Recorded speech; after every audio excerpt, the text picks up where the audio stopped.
안녕하십니까. 인공지능과 로봇 시대의 생존 전략 30강입니다. 저는 고려대 윤성식 교수입니다. 지난 시간 29강에서는 인간이 인공지능과 결합하여 인간 지능이 도약적으로 발전하는 가능성을 보았습니다. 이번 강의 30강에서는 아무리 인공지능이 무엇이든 해주는 시대가 되더라도 인간이 기초는 알아야 인공지능을 활용할 수 있다는 중요한 사실을 이야기해 보겠습니다. 인공지능의 비약적 발전으로 음성 동시 통역 기능과 번역 프로그램의 놀라운 발전이 이루어지고 있습니다. 몇 년 전에 구글 번역기를 사용하고서 매우 실망했었는데 최근에 다시 사용해보고 놀랐습니다. 현저하게 좋아졌기 때문입니다. 이제 음성 동시 통역이 우리 현실 속으로 들어왔습니다. 외국 여행을 하는 한국 사람들이 동시 통역 앱을 휴대폰에 설치해 가지고 외국에 나가서 아쉬운 대로 기본 회화는 해결하는 그러한 경험을 하고 있습니다. 멀지 않아 인간은 외국어를 배우지 않아도 다른 나라 사람들과 소통할 수 있는 그런 시대가 옵니다. 그렇다면 원수 같은 그 영어 공부 정말 이제 안 해도 될까요? 전 세계 인구 중 지극히 적은 비율을 차지하는 유태인은 노벨상 수상자, 슈퍼리치, 예술가 등 수많은 인재를 내며 다른 민족이 감히 따라올 수 없을 만큼의 탁월한 업적을 이루었습니다. 이스라엘은 우리만큼 외적의 침입을 많이 받은 나라입니다. 아시리아의 침략을 받아 이스라엘 왕국이 멸망했고 바빌로니아의 침략을 받아 유대 왕국이 사라졌습니다. 유대인은 페르시아와 로마의 지배를 받았으며 성경을 보면 유대인의 요구에 의해 로마 총독이 예수를 십자가에 못 박습니다. 유대인의 성공 비결에 관해 여러 가지 주장이 있지만 다니엘 바이스 교수의 주장은 경청할 만합니다. 유대인은 생존하기 위해 몸부림치면서 토론을 통해 합당한 대안만 수용하는 문화를 만들었습니다. 이것이야말로 문제 해결에 가장 필요한 문화입니다.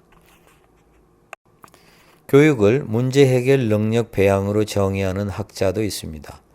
사회가 직면한 문제를 해결하기 위한 정책학 연구에서는 문제 인식 능력을 매우 중요시합니다. 문제를 직접 만들지 못하면 다른 누군가가 만들어낸 문제에 매달려야 합니다. 가치와 철학에 관한 통찰력, 비판적 사고가 있어야만 가장 중요한 문제를 남보다 먼저 인식합니다. 세상에는 해결하지 못한 문제가 넘쳐납니다. 가장 중요한 문제를 가장 먼저 인식하는 능력이야말로 문제 해결의 첫걸음이자 리더십의 시작입니다. 서울역 앞에서 노숙자를 보고 뉴욕 맨하튼에도 노숙자가 있던데라고 생각하면 노숙자 현상은 해결해야 할 문제로 인식되지 않습니다.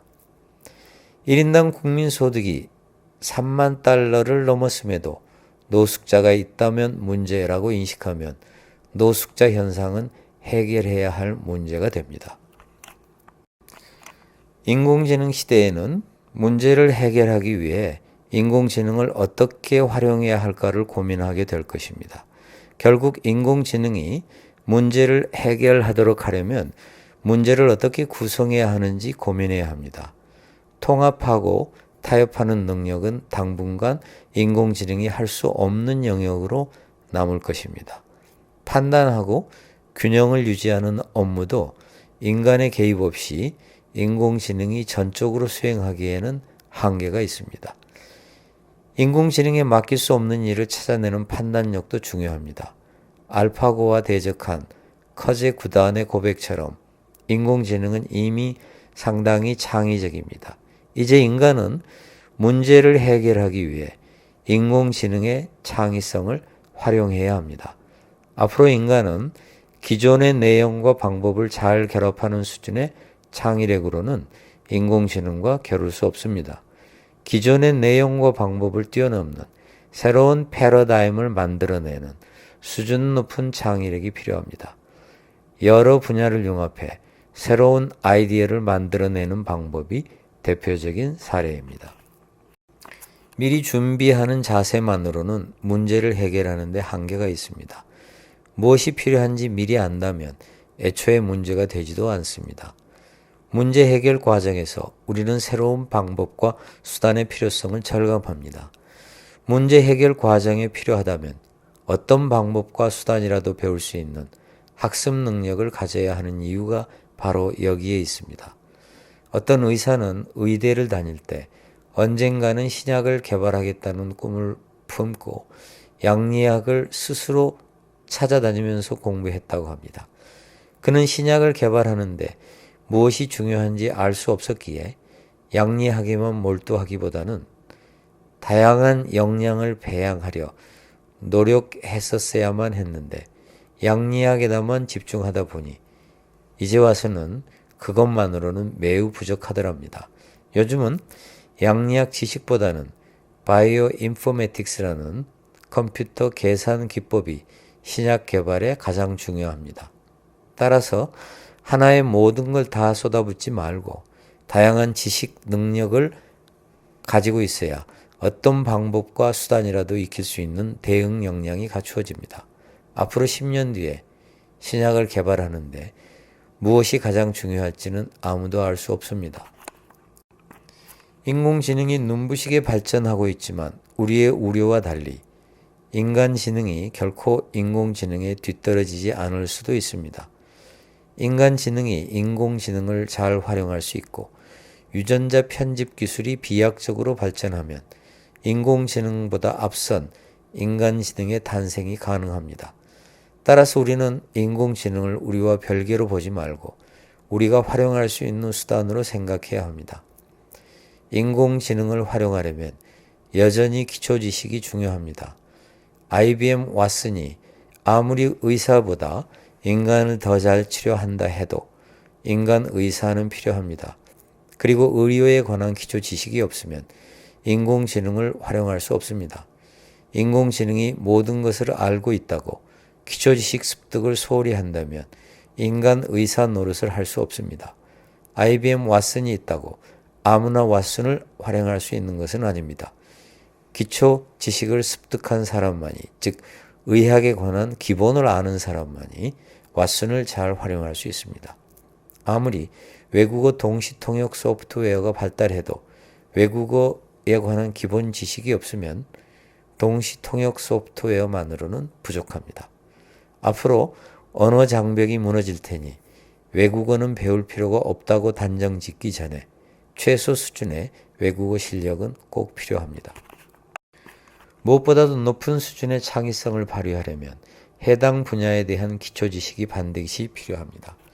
창의성은 자료, 정보, 지식을 섭취해 돌연변이를 만들어내는 능력입니다. 자동차 엔진에 관한 창의적 아이디어를 얻고 싶다면 무엇보다도 자동차 엔진에 대한 기초 지식을 갖추어야 합니다. 이러한 기초 지식이 있을 때에야 비로소 인공지능을 활용해 문제를 해결할 수 있습니다. 자신의 목적에 맞게 인공지능 소프트웨어를 활용하는 능력 또한 중요합니다. 예를 들어 구글의 텐서플로우라는 인공지능 소프트웨어를 활용한다면 훨씬 쉽게 문제를 해결할 수 있습니다.